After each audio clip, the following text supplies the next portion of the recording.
Hello friends, ಇವತ್ತು ನಾನು boat neck embroidery blouse stitching ಹೇಗೆ ಮಾಡೋದು ಅಂತ ತೋರಿಸ್ಕೊಡ್ತಾ ಇದ್ದೀನಿ. ಕೊನೆವರೆಗೂ ನೋಡಿ, ವಿಡಿಯೋನ ಸ್ಕಿಪ್ ಮಾಡಬೇಡಿ. ಇವಾಗ ನಾನು ಇಲ್ಲಿ ಲೈನಿಂಗ್ನ ಆಲ್ರೆಡಿ ಕಟ್ ಮಾಡಿ ಇಟ್ಕೊಂಡಿದ್ದೀನಿ. ಬೋಟ್ ನೆಕ್ಕಲ್ಲಿ ಕಟ್ ಮಾಡಿ ಇಟ್ಕೊಂಡಿರೋದನ್ನು ನಾನಿಲ್ಲಿ ಮೇನ್ ಕ್ಲಾತ್ ಮೇಲೆ ಆ ಡಿಸೈನ್ ಇದೆಯಲ್ಲ ಅದ್ರ ಮೇಲೆ ತಂದು ಇಟ್ಬಿಟ್ಟು ನಾನು ಶೋಲ್ಡರ್ ಚೆಕ್ ಮಾಡ್ತಾ ಇದ್ದೀನಿ. ಈಗ ನಾನು ಲೈನಿಂಗಲ್ಲಿ ಶೋಲ್ಡರ್ ಆಲ್ರೆಡಿ ಕೊಟ್ಟು ಕಟ್ ಮಾಡಿದ್ದೀನಲ್ವ, ಇವಾಗ ಮೇನ್ ಕ್ಲಾತಲ್ಲಿ ಶೋಲ್ಡರ ಚೆಕ್ ಮಾಡ್ತಾ ಇದ್ದೀನಿ. ಯಾಕೆ ಅಂತಂದರೆ ಅವರು ಕಮ್ಮಿ ಇಟ್ಟಿರ್ತಾರೆ, ಇಲ್ಲ ಜಾಸ್ತಿ ಇಟ್ಬಿಟ್ಟು ಎಂಬ್ರಾಯ್ಡ್ ವರ್ಕ್ ಮಾಡಿರ್ತಾರೆ, ಅಂದಾಜಲ್ಲಿ ಇಟ್ಬಿಟ್ಟು ಮಾಡಿರ್ತಾರೆ. ಅದಕ್ಕೋಸ್ಕರ ನಾವು ನಮ್ಮ ಶೋಲ್ಡರ್ಗೆ ಎಷ್ಟು ಇಟ್ಟಿರ್ತೀವೋ ಅಷ್ಟಕ್ಕೆ ನಾವು ಅಡ್ಜಸ್ಟ್ ಮಾಡಿಕೊಂಡು ನೋಡ್ಕೊಂಡು ಸ್ಟಿಚ್ ಮಾಡಬೇಕಾಗುತ್ತೆ. ಅದಕ್ಕೋಸ್ಕರ ನಾನಿಲ್ಲಿ ಇಟ್ಬಿಟ್ಟು ನೋಡಿಬಿಟ್ರೆ ಅದ್ರ ಮೇಲೆ ಇಟ್ಮೇಲೆ ನೋಡಿದ್ಮೇಲೆ ಅದರಲ್ಲಿ 1/4 ಇಂಚು ವೇರಿಯೇಷನ್ ಬರ್ತಿತ್ತು, 1/4 ಇಂಚು ಜಾಸ್ತಿ ಬರ್ತಿತ್ತು. ಅದಕ್ಕೋಸ್ಕರ ನಾನಿಲ್ಲಿ ಮೇನ್ ಕ್ಲಾತಲ್ಲಿ ನಾನು 1/2 ಇಂಚು ಅಂದರೆ 1/4 ಇಂಚಿಗೆ ನಾನು ಸ್ಟಿಚ್ ಮಾಡ್ಕೋತಾ ಇದ್ದೀನಿ, ಅಂದರೆ ರೆಡ್ಯೂಸ್ ಮಾಡ್ಕೋತಾ ಇದ್ದೀನಿ. ಇಲ್ಲಿ ಮೇನ್ ಕ್ಲಾತಲ್ಲಿ ಒಂದು ಸ್ವಲ್ಪ ದೊಡ್ಡದಿತ್ತದು, ಶೋಲ್ಡರು ಸ್ವಲ್ಪ 1/4 ಇಂಚು ದೊಡ್ಡದಿತ್ತಲ್ಲ, ಅದಕ್ಕೋಸ್ಕರ ರೆಡ್ಯೂಸ್ ಮಾಡ್ಕೊಳೋಕ್ಕೆ ಮಧ್ಯ ಸ್ಟಿಚಿಂಗ್ ಹಾಕ್ಕೊತಾ ಇದ್ದೀನಿ. ಇವಾಗ ಮೇನ್ ಕ್ಲಾತ್ನ ಲೈನಿಂಗ್ನ ನಾನಿವಾಗ ತಂದಿಡ್ತಾ ಇದ್ದೀನಿ. ಅಲ್ಲಿ ನಾವು ಶೋಲ್ಡರ್ ಹತ್ರ ನಾವು ನಾಚ್ ಮಾಡ್ಕೊಂಡಿದ್ರೆ ತುಂಬ ಈಸಿ ಆಗುತ್ತೆ. ನಮಗೆ ಕಟ್ಟಿಂಗ್ ಮಾಡಬೇಕಾದ್ರೆ ನಾವು ನಾಚ್ ಹಾಕ್ಕೊಂಬಿಟ್ಟಿದ್ರೆ ಲೈನಿಂಗ್ ಮೇಲೆ ತುಂಬ ಈಸಿ ಆಗುತ್ತೆ. ಕರೆಕ್ಟಾಗಿ ಅದೇ ನೋಡಿಕೊಂಡು ಅಲ್ಲೇ ಪ್ಲೇಸ್ ಮಾಡಿಕೊಂಡು ಅಡ್ಜಸ್ಟ್ ಮಾಡ್ಕೋಬೇಕಾಗುತ್ತೆ. ನೋಡಿ, ಈ ಥರ ಅಡ್ಜಸ್ಟ್ ಮಾಡ್ಕೋಬೇಕು. ಈಗ ಕರೆಕ್ಟಾಗಿ ಅಲ್ಲಿಗೆ ಕರೆಕ್ಟಾಗಿ ಶೋಲ್ಡರು ಆ ಡಿಸೈನ್ ಇದೆಯಲ್ಲ, ಆ ನೆಕ್ ಡಿಸೈನು, ಅಲ್ಲಿ ನೆಕ್ ಡಿಸೈನ್ಗೆ ಕರೆಕ್ಟಾಗಿ ಪರ್ಫೆಕ್ಟಾಗಿ ಅಲ್ಲಿಗೆ ಬರ್ತಾ ಇದೆ. ಈ ಥರ ನೀವು ವರ್ಕ್ ಬ್ಲೌಸ್ ಮಾಡಿಸಿದಾಗ ಈ ಥರ ಮಾಡ್ಕೋಬೇಕಾಗುತ್ತೆ.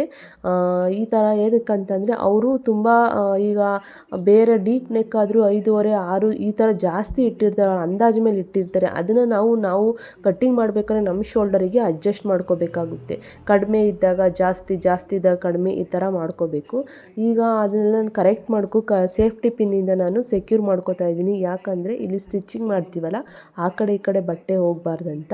ನಾನು ಈ ಥರ ಡಿಸೈನ್ ಹಿಂದೆ ಡೋರಿ ಕೊಟ್ಟಿರೋದ್ರಿಂದ ನಾನು ಆಲ್ರೆಡಿ ಡೋರಿ ರೆಡಿ ಮಾಡ್ಕೊಂಡಿದ್ದೆ ಮೊದಲೇ. ಅದನ್ನು ತೊಗೊಂಬಂದ್ಬಿಟ್ಟು ಇಲ್ಲಿ ನಾನು ಅಲ್ಲಿ ಡಿಸೈನ್ ಇತ್ತಲ್ಲ, ಅಲ್ಲಿ ಕಟ್ಟೋದಿರುತ್ತಲ್ಲ, ಅಲ್ಲಿಗೆ ಪ್ಲೇಸ್ ಮಾಡಿಕೊಂಡು ನೀಟಾಗಿ ನಾನು ಅಲ್ಲಿ ಸ್ಟಿಚ್ ಮಾಡ್ಕೊತೀನಿ. ಇವಾಗ ಮೊದಲು ಫುಲ್ಲು ನೆಕ್ ಸ್ಟಿಚ್ ಮಾಡೋಕ್ಕಿಂತ ಮೊದಲು ಅಲ್ಲಿಟ್ಬಿಟ್ಟು ಡೋರಿನ ಸ್ಟಿಚ್ ಮಾಡ್ಕೋತೀನಿ. ಈ ಥರ ಮಾಡಿದರೆ ಇನ್ವಿಸಿಬಲ್ ಆಗಿ ಆ ಡೋರಿ ನೀಟಾಗಿ ಫಿನಿಶಿಂಗ್ ಬರುತ್ತೆ, ಬ್ಯಾಕ್ ಸೈಡಲ್ಲಿ ಚೆನ್ನಾಗಿ ಕಾಣುತ್ತೆ. ಇಲ್ಲ ಅಂತಂದರೆ ನೀವು ಎಲ್ಲ ಆದಮೇಲೆ ಸ್ಟಿಚ್ ಮಾಡೋಕ್ಕೋದ್ರೆ ಅದೊಂಥರ ಚೆನ್ನಾಗಿ ಕಾಣೋದಿಲ್ಲ, ಫಿನಿಶಿಂಗ್ ಚೆನ್ನಾಗಿ ಬರಲ್ಲ. ಅದಕ್ಕೋಸ್ಕರ ಈ ಥರ ನೀವು ಡೋರಿಗಳ್ನ ಒಳಗಡೆ ಇಟ್ಬಿಟ್ಟು ಲೈನಿಂಗು ಮೇನ್ ಕ್ಲಾತ್ ಮಧ್ಯದಲ್ಲಿ ಡೋರಿ ಇಟ್ಬಿಟ್ಟು ಫಿನಿಶ್ ಮಾಡೋದ್ರಿಂದ ತುಂಬ ಚೆನ್ನಾಗಿ ನೀಟಾಗಿ ಫಿನಿಶಿಂಗ್ ಬರುತ್ತೆ.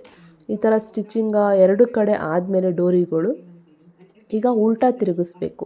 ಉಲ್ಟಾ ತಿರುಗಿಸ್ಕೊಂಡು ಏನು ಸ್ಟಿಚ್ ಮಾಡಬೇಕಂದ್ರೆ ನಮಗೆ ಆ ನೆಕ್ ಲೈನ್ ಪಕ್ಕದಲ್ಲೇ ಹೋಗ್ಬೇಕಲ್ವ, ಅದಕ್ಕೋಸ್ಕರ ನಾವು ಉಲ್ಟಾ ತಿರುಗಿಸ್ಕೊಂಡು ಸ್ಟಿಚ್ ಮಾಡ್ಕೋಬೇಕು. ಆವಾಗ ನಮಗೆ ನೆಕ್ ಲೈನ್ ಕರೆಕ್ಟಾಗಿ ಎಷ್ಟಿದೆ, ಎಲ್ಲಿ ಸ್ಟಿಚ್ ಮಾಡಬೇಕು ಅನ್ನೋದು ಕರೆಕ್ಟಾಗಿ ಗೊತ್ತಾಗುತ್ತೆ. ನೋಡಿ, ಇವಾಗ ನಾನೀಗ ತಿರುಗಿಸ್ಕೊಂಡು ಉಲ್ಟಾ ನಾನಿಲ್ಲಿ ನೆಕ್ ಲೈನ್ ಪಕ್ಕದಲ್ಲೇ ಸ್ಟಿಚ್ ಮಾಡ್ಕೋತಾ ಹೋಗ್ತೀನಿ.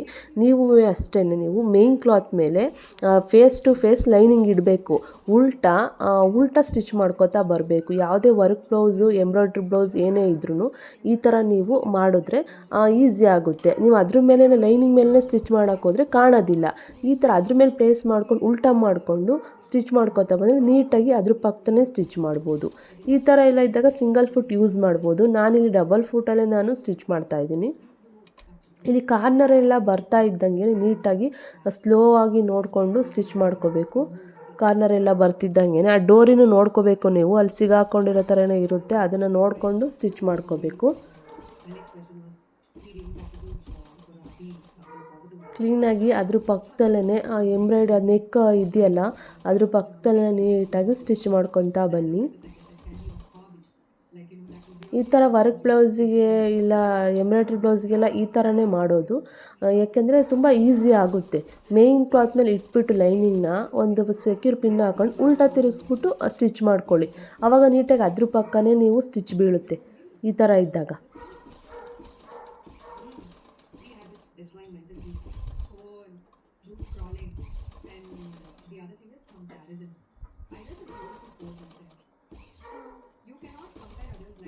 ಇಲ್ಲಿ ಕಾರ್ನರ್ ಎಲ್ಲ ಬರ್ತಾ ಇದ್ದಂಗೆ ಸ್ವಲ್ಪ ಸ್ಟಾಪ್ ಮಾಡಿಬಿಟ್ಟು ನಿಧಾನಕ್ಕೆ ಸ್ಟಿಚ್ ಮಾಡ್ಕೊಳ್ಳಿ. ಅಲ್ಲಿ ಎಡ್ಜಸ್ಸಲ್ಲೆಲ್ಲ ಸ್ವಲ್ಪ ನಿಧಾನಕ್ಕೆ ಸ್ಟಿಚ್ ಮಾಡ್ಕೊಳ್ಳಿ, ಹಾಗಾದರೆ ಫಿನಿಶಿಂಗ್ ಚೆನ್ನಾಗಿ ಬರುತ್ತೆ ಅನ್ನೋದು ಅಷ್ಟೇ. ನೀವು ಮೇನ್ ವರ್ಕ್ ಬ್ಲೌಸ್ ಯಾವ್ದಾರ ಬ್ಲೌಸು ಸ್ಟಿಚ್ ಮಾಡಬೇಕಾದ್ರೆ ನೀವು ಶೋಲ್ಡರ್ ಅಡ್ಜಸ್ಟ್ ಮಾಡ್ಕೊಳ್ಳೇಬೇಕು. ಇಲ್ಲ ಅಂತಂದರೆ ಶೋಲ್ಡರು ವೇರಿಯೇಷನ್ ಬಂದುಬಿಡುತ್ತೆ. ನಾವೇನು ಕಟ್ಟಿಂಗ್ ಮಾಡಿರ್ತೀವಿ ಅದಕ್ಕೆ ನಾವು ಶೋಲ್ಡರ್ ಅಡ್ಜಸ್ಟ್ ಮಾಡ್ಕೋಬೇಕಾಗುತ್ತೆ. ನೋಡಿ ಇವಾಗ ಸ್ಟಿಚಿಂಗ್ ಎಲ್ಲ ಆಯಿತು. ಇವಾಗ ನಾನು ತೆಗೆದ್ಬಿಟ್ಟು ಉಲ್ಟಾ ತಿರುಗಿಸ್ಬಿಟ್ಟು ನಾನು ಇವಾಗ ಫುಲ್ ನೆಕ್ ಹತ್ರ ಎಲ್ಲ ಕಟ್ ಮಾಡ್ಕೊಂಡು ಎತ್ಕೊತೀನಿ ಸೆಂಟ್ರಲ್ಲಿರೋದು. ನೋಡಿ ಈ ಥರ 1/4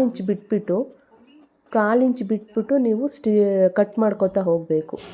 ನೋಡಿ ಅಲ್ಲಿ ಡೋರಿ ಎಲ್ಲ ಸ್ಟಿಚ್ ಮಾಡಿದ್ದೀನಲ್ಲ, ಕರೆಕ್ಟಾಗಿ ಒಂದು 1/4 ಇಂಚ್ ಬಿಟ್ಬಿಟ್ಟು ಅದೆಲ್ಲ ಕಟ್ ಮಾಡ್ಕೊಂಡು ತಕ್ಕೊಳ್ಳಿ.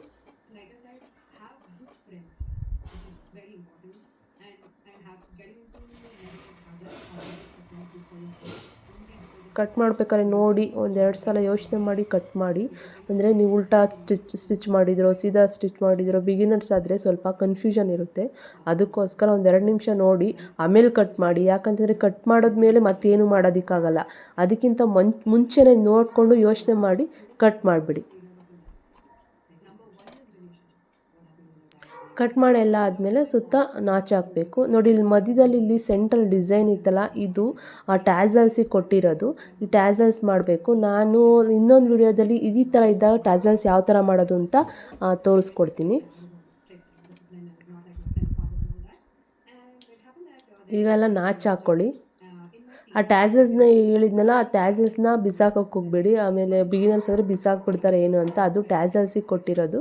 ಅದನ್ನು ನಾನು ಇನ್ನೊಂದು ವಿಡಿಯೋದಲ್ಲಿ ಹಾಕ್ತೀನಿ. ಆ ಥರ ಡಿಸೈನ್ ಇದ್ದಾಗ ಯಾವ ಥರ ಮಾಡೋದು ಟ್ಯಾಸಲ್ಸ ಅಂತ ನೆಕ್ಸ್ಟ್ ವಿಡಿಯೋದಲ್ಲಿ ಹಾಕ್ತೀನಿ.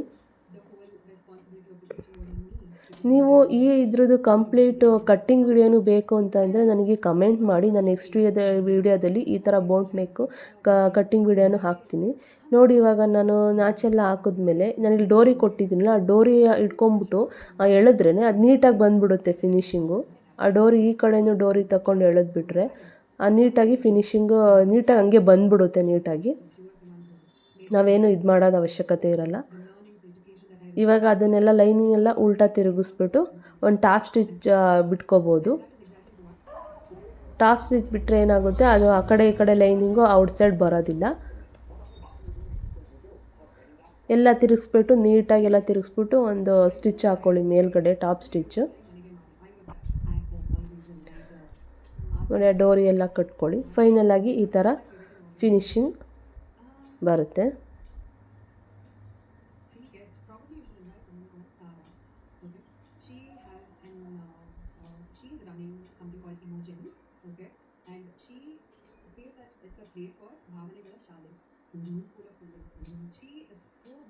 ಇವಾಗ ಲೈನಿಂಗ್ ಎಲ್ಲ ಅಟ್ಯಾಚ್ ಮಾಡ್ಕೊಂಬಿಡಿ. ಲೈನಿಂಗ್ ಎಲ್ಲ ಕ್ಲಾತಿಗೆ ಸ್ಟಿಚ್ ಮಾಡ್ಕೊಳ್ಳಿ.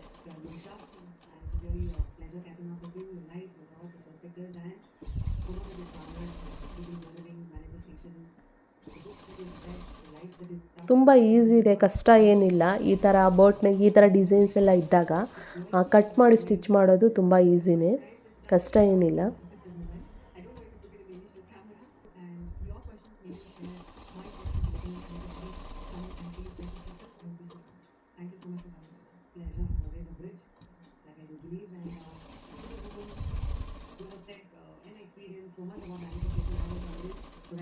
ಸ್ಟೋನ್ ವರ್ಕ್ ಡಿಸೈನ್ಸ್ ಎಲ್ಲ ಇದ್ದರೆ ಸ್ವಲ್ಪ ನೋಡ್ಕೊಳ್ಳಿ. ಯಾಕಂತಂದರೆ ಸಿಂಗಲ್ ಫುಟ್ ಹಾಕ್ಕೊಂಡು ಸ್ಟಿಚ್ ಮಾಡ್ಕೊಳ್ಳಿ.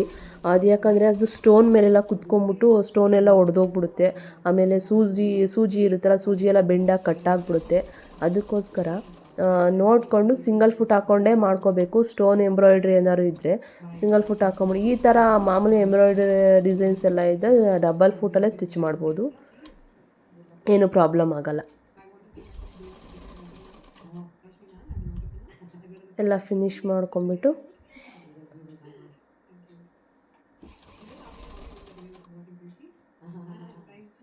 ನೀಟಾಗಿ ಲೈನಿಂಗ್ ಎಲ್ಲ ಸಮ ಮಾಡ್ಕೊಳ್ಳಿ. ಕರೆಕ್ಟಾಗಿ ಎಲ್ಲ ಈವನ್ ಆಗಿ ಸ್ಪ್ರೆಡ್ ಆಗಿದೆಯಾ ಅಂತ ನೋಡ್ಕೊಂಬಿಟ್ಟು ಸ್ಟಿಚ್ ಮಾಡಿ. ಇಲ್ಲಾಂದರೆ ಉಬ್ಬೋದು, ಮೇನ್ ಕ್ಲಾತ್ ಎಕ್ಸ್ಟ್ರಾ ಇರೋದು ಆ ಥರ ಎಲ್ಲ ಅನಿಸುತ್ತೆ. ಅದಕ್ಕೆ ನೀವು ಸ್ವಲ್ಪ ನೀಟಾಗಿ ಸ್ಪ್ರೆಡ್ ಮಾಡ್ಕೊಳ್ಳಿ. ಇವಾಗ ಕೆಳಗಡೆ ಬಾಟಮ್ ಸ್ಟಿಚ್ ಮಾಡಬೇಕಲ್ಲ, ಬಾಟಮ್ ಫಿನಿಶಿಂಗ್ ಮಾಡಬೇಕು. ಇದಕ್ಕೆಲ್ಲ ನಾವು ಟಾಪ್ ಸ್ಟಿಚ್ ಎಲ್ಲ ಬಿಟ್ಟರೆ ಚೆನ್ನಾಗಿರಲ್ಲ. ಅದಕ್ಕೆ ನಾವು ಎಮ್ಮಿಂಗ್ ಮಾಡಬೇಕಾಗುತ್ತೆ ತಿರುಗಿಸಿ ಉಲ್ಟಾ. ಇಲ್ಲಿ ನೋಡಿ ನಾನು 1.5 1.5 ಇಂಚು ಬಟ್ಟೆ ತಗೊಂಡು ಅದೆಷ್ಟು ಉದ್ದ ಇದೆ ಅಷ್ಟುದ ನಾನು ಕಟ್ ಮಾಡ್ಕೊಂಡಿದ್ದೀನಿ. ಅದನ್ನು ನಾನು ಇವಾಗ ಇಟ್ಬಿಟ್ಟು ಕೆಳಗಡೆ 1/2 ಇಂಚ್ ಎಕ್ಸ್ಟ್ರಾ ಮಾರ್ಜಿನ್ ಬಿಟ್ಟಿರ್ತೀವಲ್ಲ, ಆ ಎಕ್ಸ್ಟ್ರಾ ಮಾರ್ಜಿನ್ಗೆ ನಾನು ಸ್ಟಿಚ್ ಮಾಡ್ಕೊತಾ ಇದ್ದೀನಿ.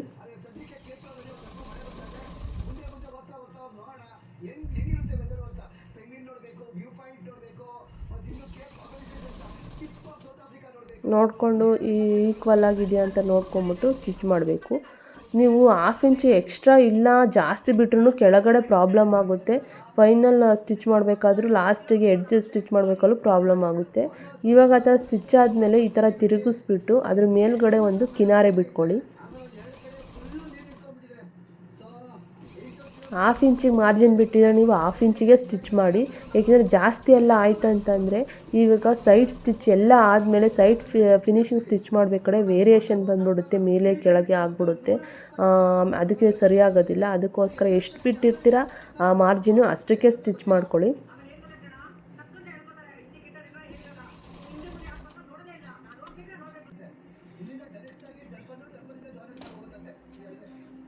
ಇದನ್ನು ನಾವು ತಿರುಗಿಸ್ಬಿಟ್ಟು ಎಮ್ಮಿಂಗ್ ಮಾಡ್ಕೋಬೇಕಾಗುತ್ತೆ. ನಾನು ಎಲ್ಲ ಫೈನಲ್ಲೆಲ್ಲ ಆದಮೇಲೆ ಆಮೇಲೆ ಎಮ್ಮಿಂಗ್ ಮಾಡ್ಕೊತೀನಿ, ಇವಾಗಲೇ ಮಾಡ್ಕೊಳಲ್ಲ. ಇವಾಗ ಇದು ಏನಪ್ಪ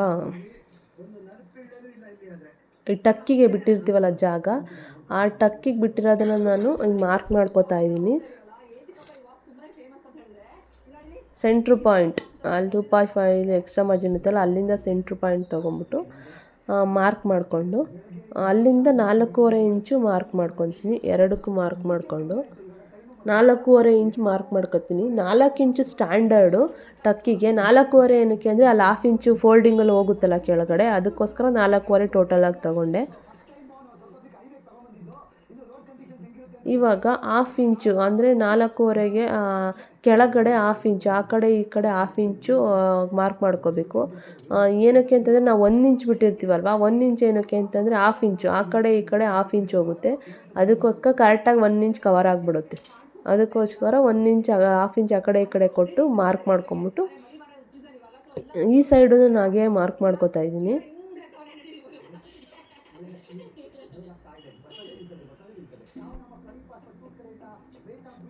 ತುಂಬ ಎಕ್ಸ್ಪೀರಿಯೆನ್ಸ್ ಇರೋರು ಫುಲ್ಲು ಹಂಗೆ ಸ್ಟಿಚ್ ಮಾಡಿಬಿಡ್ತಾರೆ.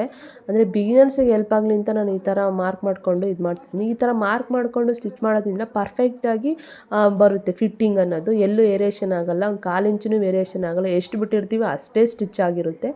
ಪರ್ಫೆಕ್ಟ್ ಫಿನಿಶಿಂಗ್ ಅನ್ನೋದು ಇರುತ್ತೆ.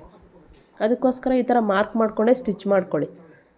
ನಾನು ಈ ಥರ ಇಲ್ಲಿ ಫೋಲ್ಡ್ ಮಾಡಿಬಿಟ್ಟು ಇವಾಗ ಅದನ್ನು ಸ್ಟಿಚ್ ಮಾಡ್ತಿದ್ದೀನಿ. ನೆಕ್ಸ್ಟ್ ಉಳಿದಿದ್ದನ್ನು ನಾನು ನೆಕ್ಸ್ಟ್ ಎಮ್ಮಿಂಗ್ ಮಾಡ್ಕೋತೀನಿ.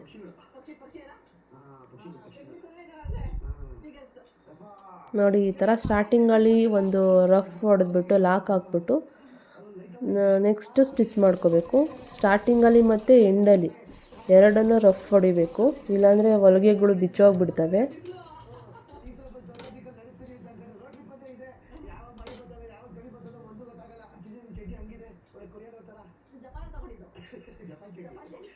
ಈ ಕಡೆದನ್ನು ಫೋಲ್ಡ್ ಮಾಡ್ಕೊಂಡು ಈ ಥರ ಸ್ಟಿಚ್ ಮಾಡ್ಕೋಬೇಕು.